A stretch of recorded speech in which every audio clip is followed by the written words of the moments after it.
بسم اللہ الرحمن الرحیم۔ السلام علیکم۔ نعت کے شاعر الطاف حسین حالی ہیں۔ آج ہم نعت کے مشکل الفاظ کے معانی لغت میں تلاش کریں گے۔ سب سے پہلے ہم مشکل الفاظ کی فہرست دیکھتے ہیں۔ لقب، غم خانہ، ملجا، ماوا، والی، مولا، صوت ہادی، لگن، غل، دشت و جبل، مبدأ و منتہا، لو لگانا، ما سوا، تھرا جانا، دائی، للکارا اور ضعیف۔ لغت ہمارے سامنے ہے۔ ہمارا مطلوبہ لفظ سرخ رنگ کے ذریعے خط کشید کیا گیا ہے، یعنی ریڈ کلر کے ذریعے انڈر لائن ہے۔ لقب کا مطلب ہے وہ نام جو کسی خاص مدح کے سبب پڑ گیا ہو۔ لقب واحد ہے اور اس کی جمع ہے القاب۔ غم خانہ محاورہ ہے۔ نعت کے لحاظ سے اس کے مناسب معنی ہیں پرواہ کرنا۔ اگلا لفظ ہے ملجا۔ نعت کے لحاظ سے اس کے مناسب معنی ہیں پناہ ملنے کی جگہ۔ اگلا لفظ ہے ماوا۔ نعت کے لحاظ سے ماوا کے مناسب معنی ہیں جائے پناہ، یعنی پناہ ملنے کی جگہ۔ اس طرح ہم کہہ سکتے ہیں کہ ملجا و ماوا دونوں مترادفات ہیں، یعنی دونوں ہم معنی الفاظ ہیں۔ اگلا لفظ ہے والی۔ یہاں والی کے کئی معنی درج ہیں، لیکن نعت کے لحاظ سے اس کے مناسب معنی ہیں مددگار۔ اگلا لفظ ہے مولا۔ یہاں مولا کے کئی معنی درج ہیں، لیکن نعت کے لحاظ سے اس کے مناسب معنی ہیں مددگار۔ اس طرح ہم کہہ سکتے ہیں کہ والی اور مولا دونوں مترادفات ہیں، یعنی دونوں ہم معنی الفاظ ہیں۔ صوت ہادی ایک مرکب ہے، یعنی دو الفاظ سے مل کر بنا ہے۔ آپ جانتے ہیں کہ جب دو یا تین الفاظ مل کر ایک لفظ بنائیں تو اسے مرکب کہا جاتا ہے۔ اسی طرح صوت ہادی بھی ایک مرکب ہے۔ اس کے معنی سے آگاہی کے لیے پہلے ہم صوت کے معنی دیکھیں گے، اس کے بعد ہادی کے معنی دیکھیں گے۔ صوت کے کئی معنی درج ہیں۔ اس کے آسان معنی ہیں آواز۔ صوت آواز کو کہا جاتا ہے۔ صوت واحد ہے اور اس کی جمع ہے اصوات۔ اگلا لفظ ہے ہادی۔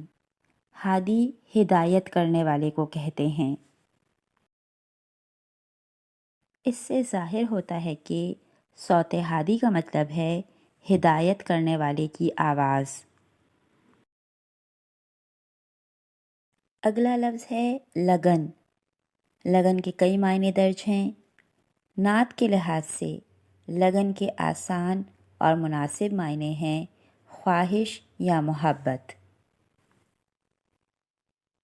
اگلا لفظ ہے غل۔ یہاں غل کے کئی معنی درج ہیں۔ نعت کے لحاظ سے غل کے مناسب اور آسان معنی ہیں شور۔ اگلا لفظ ہے دشت۔ دشت صحرا کو کہا جاتا ہے، یعنی ویران جگہ۔ اگلا لفظ ہے جبل۔ جبل پہاڑ کو کہا جاتا ہے۔ جبل واحد ہے، اس کی جمع ہے جبال۔ دشت و جبل کا مطلب ہے صحرا اور پہاڑ، یعنی ویران جگہ۔ مبدأ و منتہا بھی مرکب ہے۔ پہلے ہم مبدأ کے معنی دیکھیں گے، اس کے بعد منتہا کے معنی دیکھیں گے۔ لغت ہمارے سامنے ہے۔ ہمارا مطلوبہ لفظ سرخ رنگ کے ذریعے خط کشید ہے، یعنی ریڈ کلر کے ذریعے انڈر لائن کیا گیا ہے۔ یہاں مبدأ کے کئی معنی درج ہیں۔ نعت کے لحاظ سے اس کے مناسب معنی ہیں آغاز۔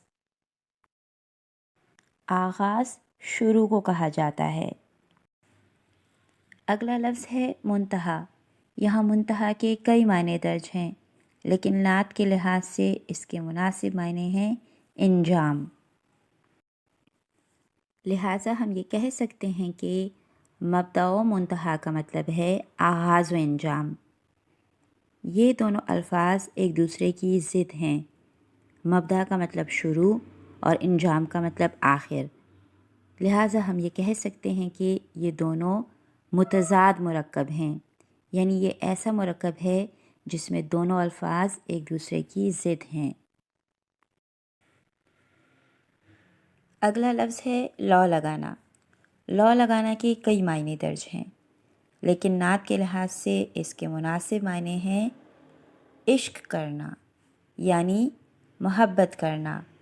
شاعر کہتے ہیں کہ اللہ سے لو لگاؤ، یعنی اللہ سے محبت کرو۔ اگلا لفظ ہے ما سوا۔ یہاں ما سوا کے کئی معنی درج ہیں، لیکن نعت کے لحاظ سے اس کے مناسب معنی ہیں اللہ تعالیٰ کے سوا جو کچھ ہے اسے ما سوا کہا جاتا ہے۔ اگلا لفظ ہے تھرانا۔ تھرانا کے کئی معنی درج ہیں، لیکن نعت کے لحاظ سے اس کے مناسب معنی ہیں کانپنا۔ اگلا لفظ ہے دائی۔ دائی کے کئی معنی درج ہیں، لیکن نعت کے لحاظ سے اس کے مناسب معنی ہیں دعوت دینے والا، یعنی ہمارے رسول لوگوں کو اللہ کی طرف دعوت دینے والے ہیں، لوگوں کو اللہ کی طرف بلانے والے ہیں۔ اگلا لفظ ہے للکار۔ للکار کے کئی معنی درج ہیں، نعت کے لحاظ سے اس کے مناسب معنی ہیں رعب کی آواز، یعنی ایسی آواز جس سے دوسرے انسان پر رعب طاری ہو جائے۔ اگلا لفظ ہے ضعیف۔ ضعیف کے کئی معنی درج ہیں، نعت کے لحاظ سے اس کے مناسب معنی ہیں کمزور۔ ضعیف واحد ہے، اس کی جمع ہے ضعفاء۔